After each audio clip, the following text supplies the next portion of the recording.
మార్కాపురం జిల్లా గిద్దలూరు పట్టణంలో వెలిసిన శ్రీ పాతాళ నాగేశ్వర స్వామి ఆలయం అత్యంత పురాతనమైన శైవక్షేత్రంగా ప్రసిద్ధి చెందింది. ఈ ఆలయం దక్షిణ కాశీగా పేరుగాంచింది. ఆంధ్రప్రదేశ్ లో పాతాళంలో వెలిసిన ఏకైక శ్రీ పాతాళ నాగేశ్వర క్షేత్రంగా ప్రత్యేక గుర్తింపు పొందింది. ప్రతి కార్తీక పౌర్ణమి రోజున స్వామివారి గర్భగృహ ఉపరితలం నుంచి జల బిందువులు జారిపడి స్వయంగా అభిషేకం జరుగుతుందనే విశ్వాసం ఉంది. గర్భాలయంలోని బిల్వద్వారం ద్వారా కాశీకి మార్గం కలదని పురాణాలు చెబుతున్నాయి. సిద్ధులు పూర్వకాలంలో కాశీగంగతో ఈ క్షేత్రాన్ని సేవించారని స్థానిక కథనాలు పేర్కొంటాయి. ప్రతి మహాశివరాత్రి అర్ధరాత్రి 12 గంటలకు లింగోద్భవ మహాదృశ్యం ఆలయంలో దర్శనమిస్తుందని భక్తుల విశ్వాసం.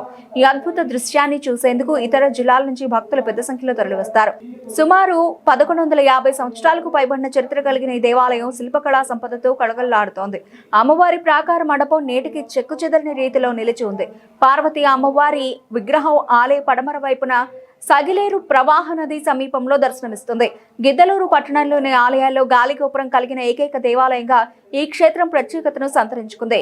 గ్రామ పుట్టుక ఈ క్షేత్రం నుంచి ఆరంభమైందని, పూర్వంలో సిద్ధలూరుగా పిలువబడుతూ కాలక్రమేణా గిద్దలూరుగా మారిందని స్థానిక చరిత్ర చెబుతోంది.